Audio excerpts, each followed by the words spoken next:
Kak Kuncoro, Pak Heru, dan para narasumber yang saya hormati. Assalamualaikum warahmatullahi wabarakatuh. Selamat siang dan salam sejahtera bagi kita semua. Saya tidak akan presentasi karena tugas saya adalah pembahas, gitu ya.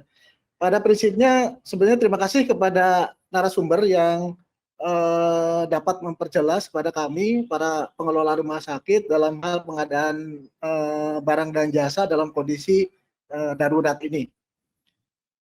Yang perlu saya sampaikan adalah sebetulnya begini, bahwa untuk rumah sakit, jadi kami perspektifnya adalah bagaimana yang tadi sudah dijelaskan itu diimplementasikan di rumah sakit dalam keadaan kekinian atau dalam keadaan kondisi darurat ini.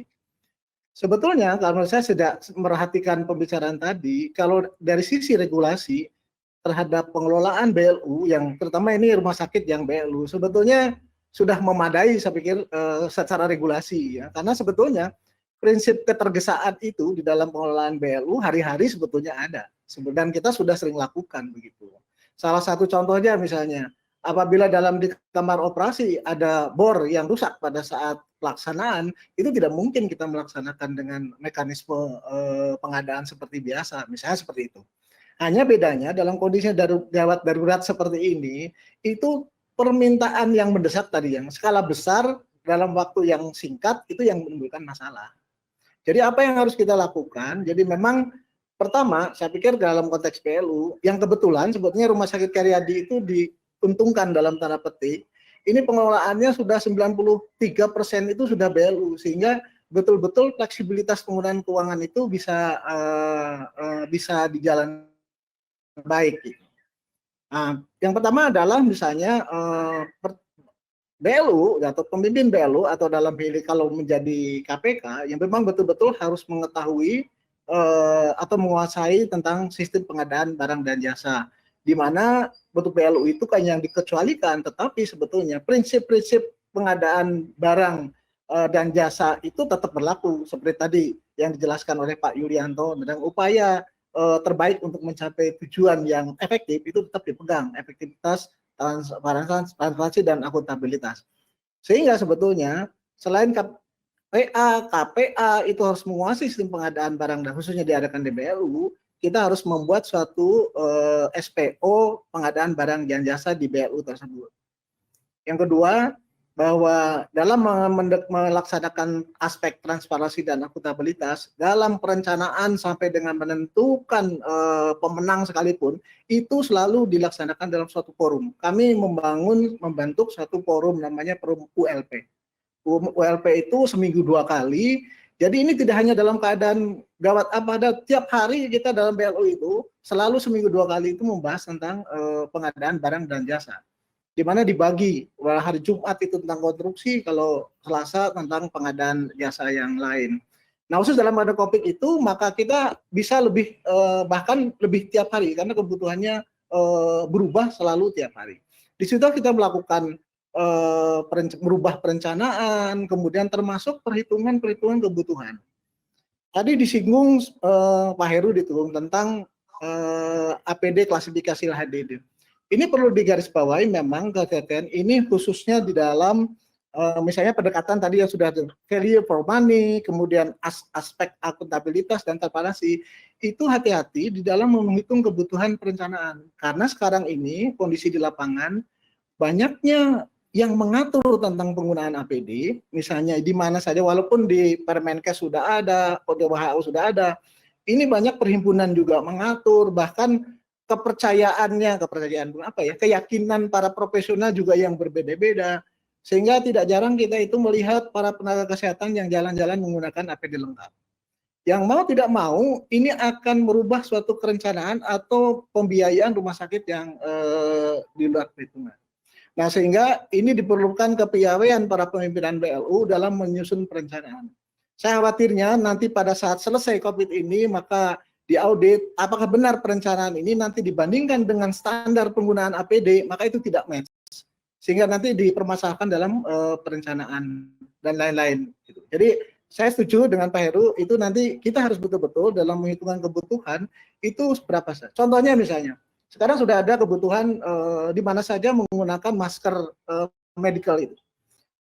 Nah, sekarang sekarang sudah ditentukan kan semua tenaga medis yang ada di rumah sakit semua yang berkait adalah menggunakan masker. Misalnya begitu. Yang sebelumnya kan tidak gitu. Jadi itu ada perbedaan perhitungan kebutuhan. Bahkan tidak menutup kemungkinan beberapa pelayanan, mungkin nanti Pak Atok juga, beberapa pelayanan kan sekarang berkembang kan, untuk N95 itu tidak hanya dipakai di ruang isolasi, di pelayanan-pelayanan yang lain itu sudah ditentukan, sehingga ada perubahan kebutuhan. Nah ini juga betul-betul harus diupdate regulasi-regulasi di rumah sakit itu dalam penggunaan APD. Yang nanti itu akan berpengaruh kepada perencanaan kebutuhan APD dan tentunya ini akan berpengaruh terhadap pembelian. Seperti itu. Kemudian tentang tadi dibahas tentang supply and demand yang tidak seimbang. Saya sangat setuju tadi Pak Yulianto, Pak Sony, yang Pak Yulianto menyebut mengenai orkestra purchasing, kemudian tentang koordinasi. Ini sangat penting, saya kira bahwa APD itu kan sebetulnya nilainya adalah untuk perlindungan petugas dan pasien sebetulnya. Nah, kalau kita bicara dua itu, maka bahwa APD itu merupakan suatu kebutuhan pokok selain beras. Dan sehingga sebetulnya harus stakeholder itu memperhatikan APD. Karena kita itu diserahkan kepada pasar, maka ini akan terjadi suatu pasar sendiri, supply dan demand-nya itu. Pasarnya itu ada pasar besar, ada pasar kecil, ada pasar di sentral, ada pasar di perifer, sehingga menimbulkan suatu perbedaan harga yang dinamis. Sehingga saya setuju bahwa sebetulnya pemerintah Jawa Tengah, Pak Kepala Dinas itu sudah memfasilitasi kebutuhan APD dan sudah akan ditekel oleh pemerintah provinsi. Namun sekali lagi memang satu hal yang sama, pembuatnya itu masih bertahap. Kami sudah disajikan karena yang produksinya bertahap, jadi keluarnya juga bertahap. Padahal sebetulnya kebutuhan APD ini kan day by day gitu ya yang harus itu. Yang kedua sebetulnya tetap APD ini selain juga proteksi untuk para petugas dan para pasien, sebetulnya dapat meningkatkan kepercayaan diri para petugas dan menambah semangat para petugas dalam memberikan pelayanan. Ini kaitannya dengan mutu tadi gitu ya. Kemudian tentang harga. Jadi harga itu memang bagaimana saya menentukan tentang harga yang bermacam-macam. Tadi sudah dijelaskan beberapa narasumber sebetulnya. Jadi harga bukan satu-satunya. Sebetulnya kan itu sudah di dalam pengadaan umum juga kan seperti itu sebetulnya. Cuman ini kita harus berhati-hati dan kita harus mendiskusikan dengan jelas bagaimana membuktikan bahwa harga itu adalah yang terbaik. Agak sulit sekarang memang kalau penyedia itu suruh dimintakan tadi unsur biaya apa yang memproduksi itu. Satu alasannya adalah persediaannya tidak ada, mau beli atau tidak. Nah, karena kita yang para fasilitas kesehatan yang menggunakan sistem pengadaan konvensional dalam tanda petik ya, aturan tertentu dengan yang tidak, misalnya dalam hal ini rumah sakit swasta, belum para relawan-relawan yang maka kita yang dalam tanda petik ya menggunakan pendekatan sistem pengadaan ini maka selalu dikalahkan. Oleh karena itu maka sangat penting menambah kemampuan pengetahuan baik para pengelola rumah sakit untuk bagaimana mencermati tentang regulasi pengadaan barang ini, sekaligus bagaimana kita membuat regulasi khususnya yang BLU itu bagaimana kita merencanakan pengadaan, kemudian mengidentifikasikan dan pembelian dan lain-lain. Saya kira itu yang perlu kami garis-garisbawahi, Pak Ketua Persi. Saya kira mungkin kami usul Ketua Persi mungkin bisa menjadi rekomendasi bahwa sebaiknya EPD itu dikelola oleh salah satu stakeholder saja, sehingga suplainya juga terpusat, kemudian distributornya juga melalui dinas kesehatan dan lain-lain. Hanya memang ini harus dijamin ketersediaannya begitu. Kalau kita masih tetap sendiri-sendiri, maka ini akan terjadi suatu pasar bebas yang masing-masing itu akan menjadi transaksi tersendiri. Dan nanti saya khawatirnya nanti setelah selesainya COVID ini, maka kita ribut untuk membuktikan, mencari dan lain-lain, ini akan peluang-peluang yang tidak keinginan nanti kita. Walaupun tadi sudah kami sangat senang dan kami mendapat keyakinan kita beberapa stakeholder APIP atau para penegak hukum juga sudah sepakat. Namun ini memang harus betul-betul bisa sampai ke bawah. Bagaimana caranya bisa sampai ke bawah sosialisasinya sehingga Jangan sampai nanti yang muncul itu adalah biasanya itu tidak proaktif dari para penegak hukum. Biasanya adalah karena ada pengaduan.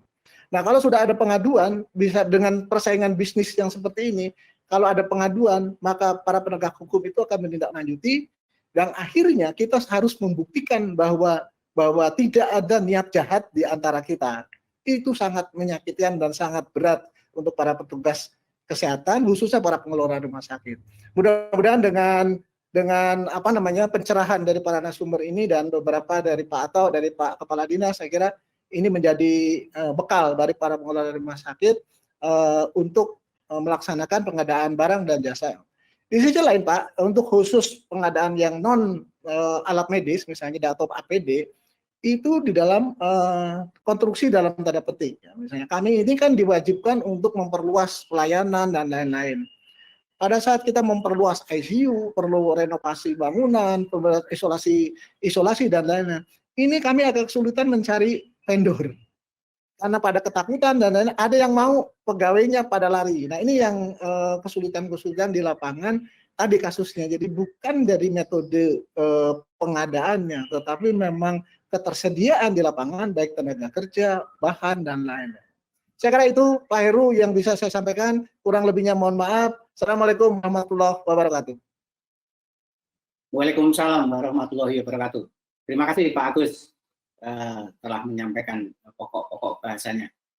Tadi saya mendengar Pak Yuli dari LKPP akan segera menuju ke BNPB karena ada meeting berikutnya. Oleh karena itu saya coba bacakan, ini ada beberapa pertanyaan yang sudah masuk untuk Pak Yuli LKPP yang ya, Pak, bisa membantu mengklarifikasi, yaitu dari King Kitty. Itu mohon maaf tidak bisa ditayangkan, tetapi saya bacakan saja. Tadi disebutkan bahwa penyedia barang diminta untuk menjelaskan struktur biaya. Apakah ini tidak memperpanjang prosedur, dan kemudian juga intinya akan ada kesulitan dari penyedia barang. Itu yang nah ini sebagian sudah ditayangkan di situ. Tapi yang ini yang tadi struktur biaya yang diminta dibuka oleh penyedia barang ini gimana, Pak Yuli? Ya baik, terima kasih Pak.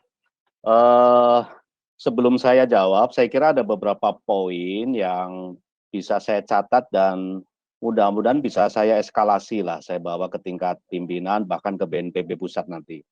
Jadi sebagaimana tadi Pak Agus, kemudian Pak Sony ya, rasanya menjadi urgent ini segera untuk mengkoordinasi ya.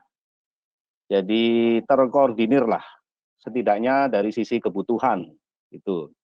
Jadi urgensi untuk satu pintu ini rasanya menjadi penting, dan ini saya catat untuk kemudian nanti saya coba diskusikan lebih lanjut, dan saya kepingin segeralah hal-hal seperti ini bisa tertangani.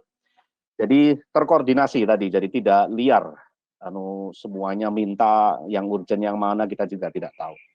Oke, terus kemudian ada beberapa pertanyaan termasuk tadi, ya prinsipnya memang kita minta penyedia menjelaskan. Menjelaskannya pun tidak di awal, sambil jalan saja.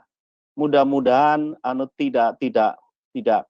Jadi penjelasan analisa harga itu bukan di awal, tetapi sambil jalan.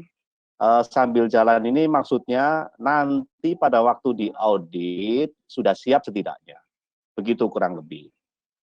Tadi ada pertanyaan juga ya, bagaimana kalau penyedia tidak mau ya? Wah ini memang begini. Prinsipnya ya, kita sudah komunikasikan dulu. Kita cari, termasuk tadi banyak penyedia perorangan yang kita nggak kenal, atau baru begitulah ya.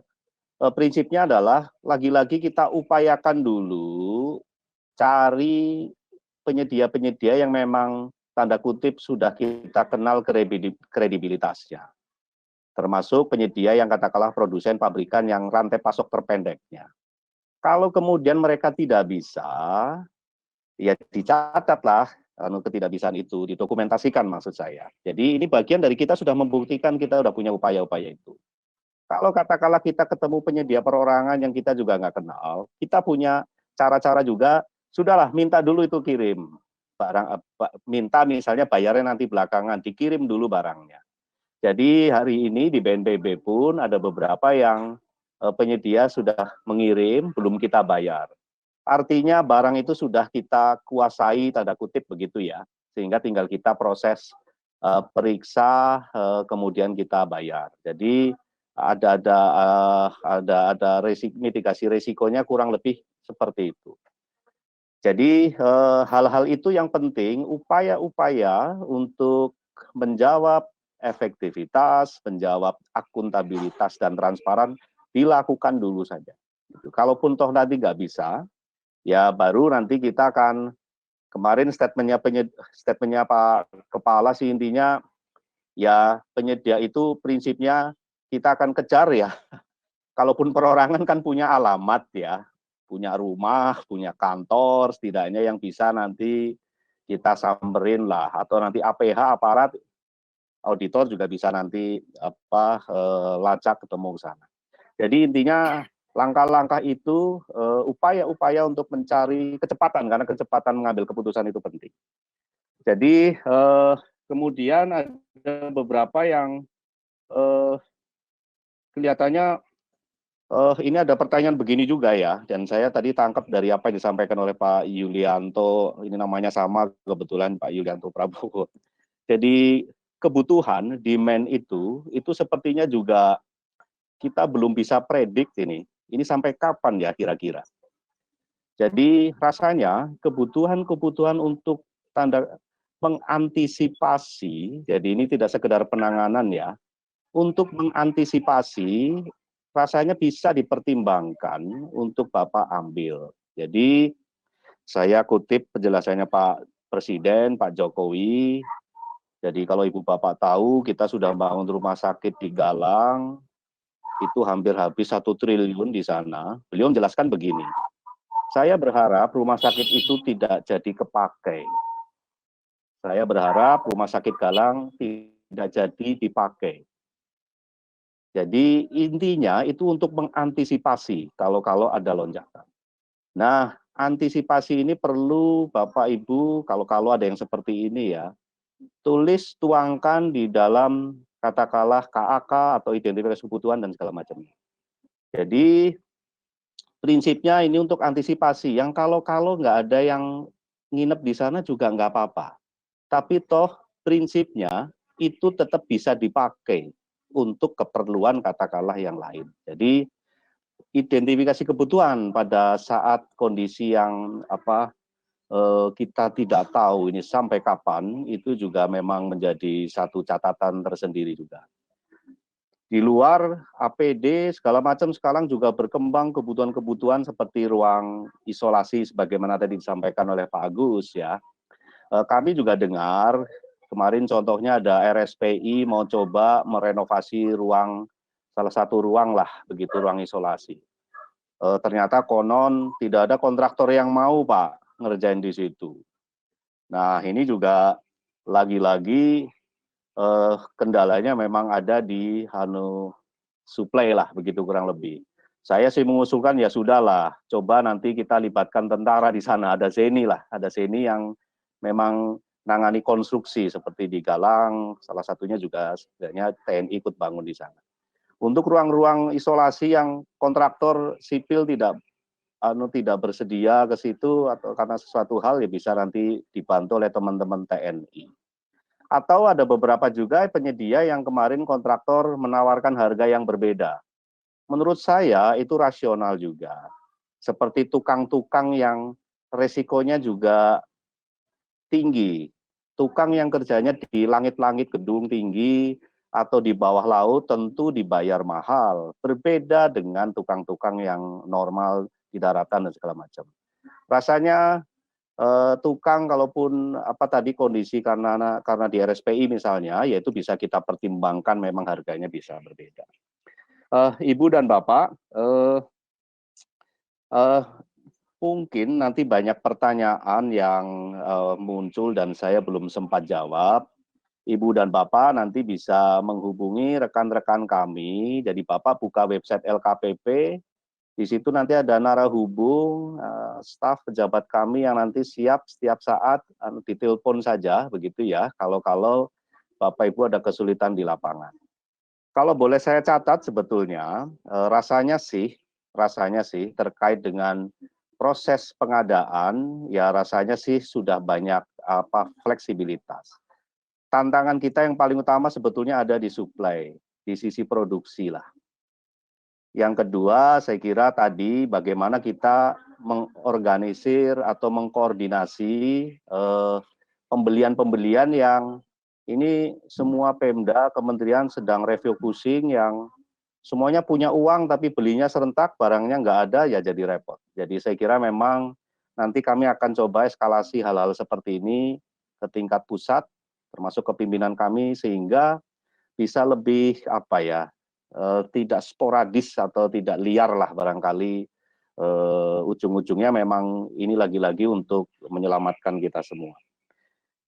Ibu dan Bapak, Pak Heru, iya saya mohon maaf ini ada kira-kira pertanyaannya atau mungkin titip pesan usul ke saya begitu untuk kemudian nanti saya bawa ke tingkat pimpinan. Narasumber juga boleh atau pembahas bisa disampaikan ke saya. Tapi beberapa sudah saya catat tadi ya, untuk terkoordinasi. Yang kedua begini Bu Bapak, saya mumpung ingat. Jadi ini Bapak kan di rumah sakit mudah-mudahan dekat dengan Kemenkes begitu ya.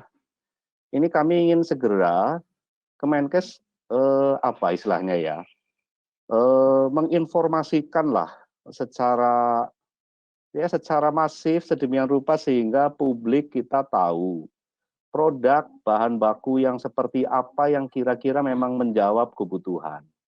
Jadi izin edar dan segala macam ya kalau bisa mungkin malah dipublish saja ya, sehingga produk-produk ini memang masyarakat kita semua juga mungkin tahu ya, atau mungkin karena saya saja yang tidak tahu ya informasinya itu ada di mana.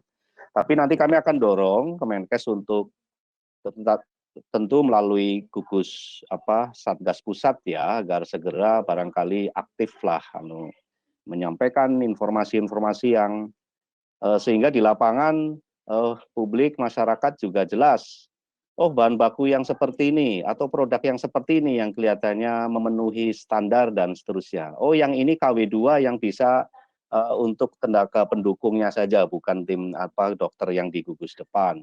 Nah hal-hal seperti itu mungkin memang kami ingin dorong segera dipublish. Mungkin itu Pak Heru. Monggo kalau ada kira-kira usul narasumber atau pembahas atau mungkin Ibu Bapak, Pak Heru tersendiri boleh untuk sampaikan ke saya barangkali untuk kami bawa ke pusat begitu. Monggo Pak.